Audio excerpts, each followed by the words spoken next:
ప్రతి తండ్రికి కూతురంటే ఒక స్పెషల్ ఎమోషన్. ఆ ఎమోషన్‌ని ఎంత క్లియర్‌గా బాలరాజు చూపిస్తున్నాడో ఈ సీరియల్‌లో. అయితే దేవ కొంతమంది మనుషుల్ని అక్కడ ఏం జరుగుతుందో ఏంటో కనుక్కోరమ్మని చెప్తాడనమాట. బాలరాజు అక్కడుండడం చూసిన వాళ్ళు దేవాకి ఫోన్ చేసి చెప్తారనమాట. అంటే ఆ చిన్నికి, బాలరాజుకి, ఆ ఉషాకి ఏదో సంబంధం ఉంది. ఒకవేళ బాలరాజు కూతురు చిన్ని అని తెలిసింది అంటే ఖచ్చితంగా అది కావేరి అని కూడా అర్థమవుతుంది అనైతే అనుకుంటాడు. ఇక తన ప్లాన్స్‌లో తనున్నాడనమాట దేవ. ఖచ్చితంగా నిజ నిజాలనేవి ఈరోజు కన్ఫర్మ్ అయిపోతే అక్కడే ఆ ఫ్యామిలీని మొత్తం ఆ ఫంక్షన్‌లోనే లేపేద్దామని అనుకుంటారు.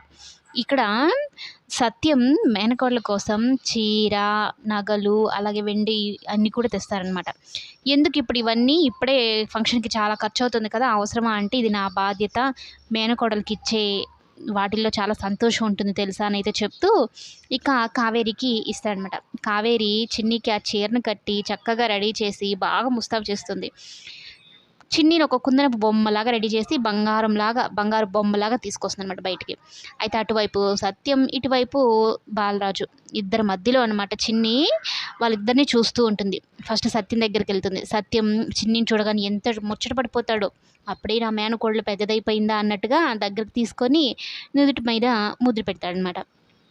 ఆ తర్వాత చిన్ని తండ్రి దగ్గరికి వెళ్తుంది. బాలరాజు దగ్గరికి. బాలరాజుకి చిన్ని అంటే ఎంత ప్రేమో! నిజం చెప్పాలి అంటే చిన్ని వల్లనే బాలరాజు మారాడు. ఒక రౌడీలాగా బాధ్యత లేకుండా భార్యని జైలు పాలు చేసి అలా తిరుగుతున్న బాలరాజుని చిన్ని తన ప్రేమతోనే మార్చింది. అందుకు చిన్నిని దగ్గరకు తీసుకొని తను కూడా నుదుటి పైన ముద్దు పెట్టి చాలా సంతోషంగా చూస్తుంటాడనమాట. ఇదే సమయంలో అంటే చిన్నిని ఇంకా కూర్చొని పెట్టినప్పుడు ఈ నాగవల్లి వాళ్ళొస్తారు. నాగవల్లి వాళ్ళు ఎప్పుడెప్పుడొస్తారా? వాళ్ళు తెచ్చే బంగారం కానుకల కోసం ఎదురు చూస్తూ ఉంటుంది కదా సరళ. ఇక అనుకున్న విధంగానే నాగవల్లి వాళ్ళు వస్తారు.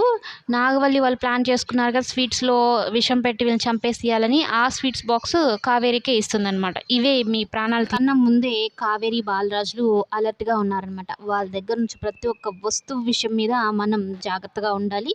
చిన్నికి కూడా చెప్పు. మనమిద్దరం అమ్మా, నాన్న అన్న విషయం వాళ్ళకి తెలియకుండా మనం మేనేజ్ చేసుకోవాలి అనైతే ఇద్దరు మాట్లాడుకొనుంటారు. బాలరాజు కావేరికి చేతులు జోడించి దండం పెట్టి, "ఈ అదృష్టం నాకిచ్చినందుకు చాలా థాంక్స్ కావేరి" అని చెప్తూ ఉంటే, కావేరి కూడా హ్యాపీగా ఫీల్ అవుతుంది. తన భర్తగా ఎప్పుడో అంగీకరించేసింది.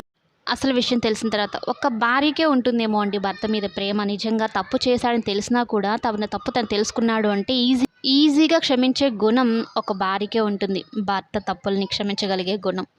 చాలా గ్రేట్ కదా!